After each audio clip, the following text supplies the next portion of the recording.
شیخ محترم، بعض لوگ ایسے ہیں جو قربانی کرتے وقت نبی اکرم صلی اللہ علیہ وسلم کی طرف سے بھی قربانی کرتے ہیں، تو آیا ان کا یہ عمل درست ہے؟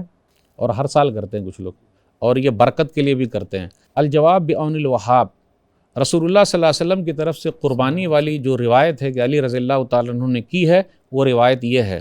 سنن ابی داؤد کتاب الضحایا حدیث نمبر 2792، ہنش بیان کرتے ہیں، رأیت علی یضحی بکبشین، میں نے علی رضی اللہ تعالیٰ عنہ کو دیکھا کہ انہوں نے 2 میڈھے ذبح کیے، تو میں نے کہا ما ھذا، تو کہا ان رسول اللہ صلی اللہ علیہ وسلم اوصانی ان اضحی عنہ فانا اضحی عنہ، کہ رسول اللہ صلی اللہ علیہ وسلم نے مجھے وصیت کی ہے کہ میں ان کی طرف سے قربانی کروں، اس لیے میں کر رہا ہوں۔ علی رضی اللہ تعالیٰ عنہ کی یہ جو حدیث ہے، اس حدیث کی صحت میں اختلاف ہے، یعنی یہ حدیث صحیح نہیں ہے، یہ حدیث بالکل ضعیف ہے۔ اس سلسلے میں دیکھیے 3 ایسے راوی ہیں جس پر ائمہ نے بات کی ہے، جرح کیا ہے۔ تو اب آپ ہی بتائیے، جب روایت صحیح نہیں ہے تو اس پر عمل کیسے ہو سکتا ہے؟ اور ایک بات اور ہے کہ نبی صلی اللہ علیہ وسلم کو ہماری قربانی کی کیا ضرورت ہے؟ نبی صلی اللہ علیہ وسلم کے تو اگلے پچھلے گناہ سب معاف ہیں، تو قربانی کی ہمیں ضرورت ہے کیونکہ ہمارے گناہ معاف نہیں ہیں۔ نبی صلی اللہ علیہ وسلم کو ہم اور آپ کیا دے سکتے ہیں؟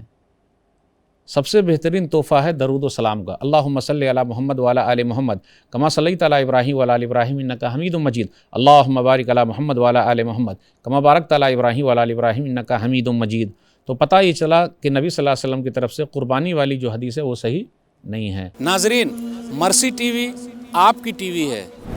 میں شیخ ثناء اللہ مدنی آپ سب سے اپیل کرتا ہوں کہ آپ مرسی ٹی وی کا بھرپور تعاون کریں